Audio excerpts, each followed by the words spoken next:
அனைவருக்கும் கோபிநாத்தின் அன்பு வணக்கங்கள் நண்பர்களே. நாளைய தினம் வருகின்ற அமாவாசை ரொம்ப சிறப்பானது. சனிக்கிழமை வருகின்ற கார்த்திகை அமாவாசை அற்புதமானது. தவற விடாதீங்க, உங்கள் நண்பர்களோடையும் பகிர்ந்துக்குங்க. நிறைய சிறப்புகள் சொல்லுவாங்க. காகத்துக்கு சாப்பாடு வைக்கிறதா இருக்கலாம், முன்னோர்களுக்கு தர்ப்பணம் கொடுக்கறதா இருக்கலாம், படையல் போடுறதா இருக்கலாம், குலதெய்வ வழிபாடு செய்கிறதா இருக்கலாம், காவல் தெய்வ வழிபாடாக இருக்கலாம், அதே போல் கடனை தீர்க்க வழிபாடாக இருக்கலாம். இந்த மாதிரி நிறைய விஷயங்களை, அற்புதங்களை இந்த அமாவாசை திதிக்கு சொல்லுவாங்க. சனிக்கிழமை ஏன் சிறப்பு அப்படின்னு சொல்கிறோம்னா, பொதுவாக முன்னோர்களை நினைத்து தினமும் சாப்பாடு வைங்கன்னு சொல்லுவோம். முடியாதவங்க சனிக்கிழமையாவது வைங்க அப்படின்ட்டு சொல்லுவோம் இல்லையா. அமாவாசை திதிக்கு முன்னோர்களை வழிபடுவோம். இந்த மாதம் பார்த்தீங்க அப்படின்னா இந்த சனிக்கிழமையும் அமாவாசை திதியும் இணைந்தே வருவதால் நீங்கள் மனதார முன்னோர்களை நினைத்து கொண்டு காகத்திற்கு சாப்பாடு வைக்கலாம். ஒன்று. அடுத்து அந்த அமாவாசை விரதம் இருப்பவர்கள் இந்த நாளில் நீங்கள் விரதம் இருக்கும்போது கண்டிப்பாக முன்னோர்களுடைய ஆசீர்வாதம் உங்களுக்கு கிடைக்கும்.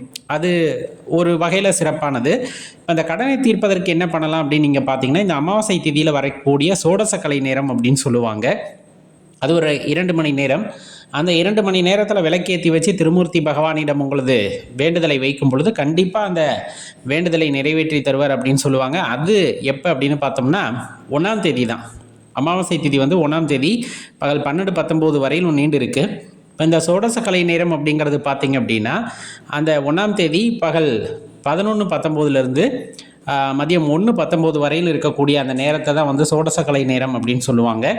அந்த நேரத்தில் நம்ம விளக்கேற்றி வச்சு திருமூர்த்தி பகவானிடம் நம்ம கடன் தீர்ந்துடணும் அப்படிங்கிறத நினச்சி வழிபாடு செய்துவிட்டு, அந்த நேரத்திலே நம்ம வாங்கிய கடனில் ஒரு பகுதியை நம்ம வாங்கியவரிடம் திருப்பி கொடுக்கும் பொழுதோ அல்லது ஒரு அசல் தொகையை கொடுக்கணும்னு அந்த நேரத்தில் எடுத்து வைக்கிறதோ ரொம்ப சிறப்பு. அது அப்படியே அந்த கடனை படிப்படியாக குறைக்க உதவும் அப்படிங்கிறதையும் தெளிவாக தெரிஞ்சுக்குங்க.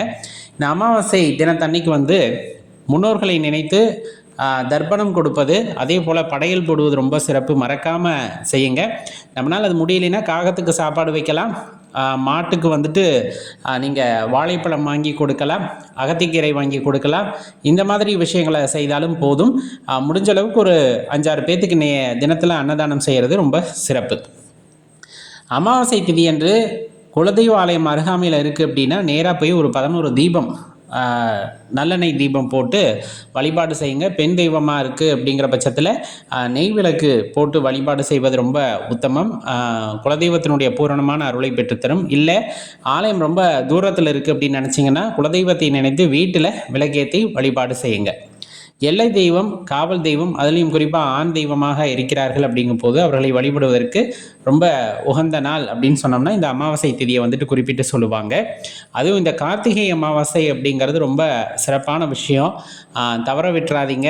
இப்போ நம்ம சொன்ன வழிபாடு மட்டும் இல்லாமல் இஷ்ட தெய்வ வழிபாட்டையும் இந்த அமாவாசை திதியில் செய்கிறது சிறப்பு. முடிஞ்ச அளவுக்கு இன்றைய தினத்தில் அசைவத்தை தவிர்த்துடுங்க. இன்னும் சொல்லப்போனால் ரொம்ப அற்புதமான நாள். தவறவிட வேண்டாம் என்று தான் கேட்டுக்கொள்கின்றோம். மறக்காம நண்பர்களுடன் பகிர்ந்து